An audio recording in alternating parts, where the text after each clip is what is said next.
Hi, welcome back to another YouTube video. I'm sorry it's been so long since my last one. It's just been a bit manic being back at work really, with kids and everything else as well. It's just been difficult to find the time to actually do any more videos. But as promised, I have moved on to Amazon Prime Video, and we're going to have a quick look at some of the accessibility settings in this. Very similar really to Netflix in terms of accessibility. If you've not looked at my Netflix video already, please take a look at that one. I'm not going to go into massive detail, but just give you a bit of an idea of what you can do with Amazon Prime Video if you have that.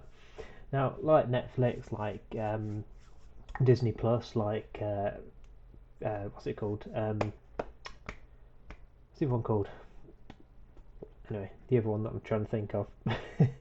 Like all these sorts of things, you can get them on multiple devices. I'm doing it on the computer today just for sort of ease of recording really, but you can get them on your mobile phone, you can get them on tablets, you can get them on your iPads and your Kindles, etc. You can get them on pretty much everything, so really accessible from that point of view. The Amazon app as well, you can get it on most smart TVs. I've got it on my television that I have downstairs, even though it's quite an old one now, it still works. It does vary slightly depending on what device you've got it on in terms of how it looks, etc. But again, you can access it on pretty much everything. So it's a little bit different from Netflix. It's not quite as obvious how to set up users and things like that, but you can do it depending on what device you're playing it on. My television is because it's quite an old one. It won't actually let me have different users and that things on there, so we don't tend to bother with that. We just use it as a family, and just there's all sorts of stuff on here that everybody's been watching, not just myself.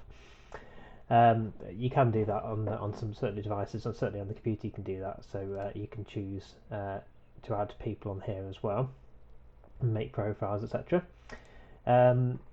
You can also, if you've got something like a Fire Stick or a television that has a microphone like button on it, you can usually use voice control to search for programs as well. So we've got Fire Sticks upstairs, and if you do a voice search or something on that, it will search on Amazon Prime Video. It will also search on Netflix and anything else that you might have on that stick as well. So that's quite useful from that point of view. So yeah, so let's just have a quick look at some of the options. So if you on the PC, if you're on the PC version, it does have a little settings icon here. If I go to settings, there are a few options in here, and you can have an autoplay on and off. You can have parental controls if you want to.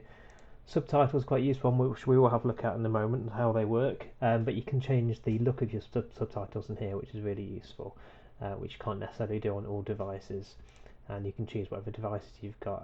So we've got stacks of different Amazon devices, or some old ones on there as well.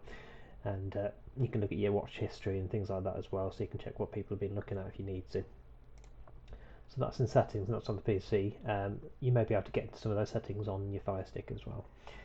So yeah, so in terms of actually watching a program, if I go into something that's not too unsuitable, I won't put The Boys on. That's an 18, and some people might not like it.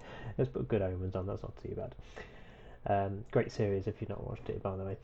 So yeah, so this is just give you an idea of how it plays back, and some of the options you can have when it's playing back. So if we go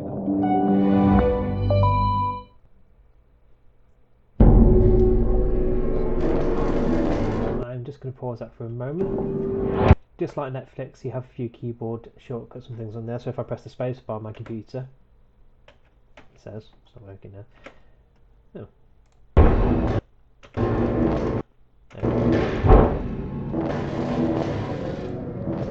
Spacebar will play and pause it. You've got some other options on there as well. I'm not too sure the keyboard shortcuts off the top of my head. I might have to look those up in a minute. Yeah, pretty much the same as Netflix actually. So the trial of the you can use the right and left arrow keys to sort of skip through it a tiny bit or back a little bit, that sort of thing. You can press space to play and pause, etc. And the other thing, again, very much like Netflix, there's a few extra features on Amazon Videos. It's got this X-ray feature, and it will show you who's in the particular scene when you pause it, if you want to know who the actors are, which is quite useful really, because a number of times I watch programs and think, oh, I've seen them before somewhere, and I end up going onto imdb.com or something like that to find out what they're from. A bit sad really, but you know. But there's a few settings, options and settings and things in here, so you can change the quality of the video. You can also click on this subtitles and audio option, very similar to how it looks in Netflix as well. You've got shortcut to the subtitle settings in there. We'll have English subtitles on, and you can have audio description. We'll look at that in a moment, and lots of different languages as well. So let's just have a quick look at the subtitles now. Freeman Crowley, beginning with evidence and ending with utter obliviation, is in session. Now, I apologise if my video in the corner isn't working very well whilst these are playing, and my computer's not super powerful. But if I go to subtitle settings, that takes me to like a little shortcut toolbar version of the settings I went to before, so I can change the size of my subtitles, I can change the look of them slightly as well, so I can got a few options in there. All rise. Bring in the traitor! Sorry, the sound's been a little bit funny for some reason. But yeah, so you've got subtitle options in there, and you've also got quite a lot of programs. Again, not on every program. I'd have to Google exactly what programs this is on. But you've got audio description. So if you need that as an option, it will actually play an audio description of what it is you're watching. So hopefully this will play okay. Crowley walks in, followed by two large bearded men in helmets and cloaks. They stand together with their backs to the bath and the window. So that's pretty useful. Certainly if you've got visual impairment, you can have audio description on, and it gives you an idea of what's happening on the screen, as well as the visuals and the audio from the actual program or film as well.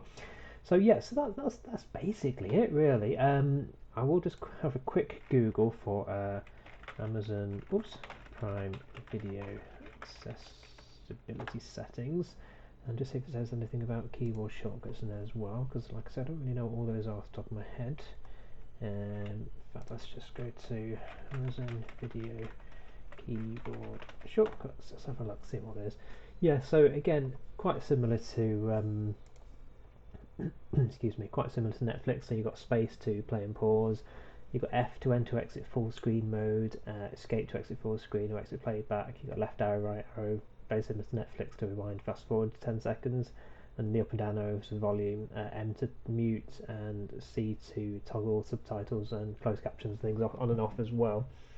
And you can use A to toggle through available audio tracks and audio descriptions as well. That's quite useful also. So yeah, very very similar to Netflix. Couple of extra shortcuts in there that Netflix has, but otherwise pretty similar.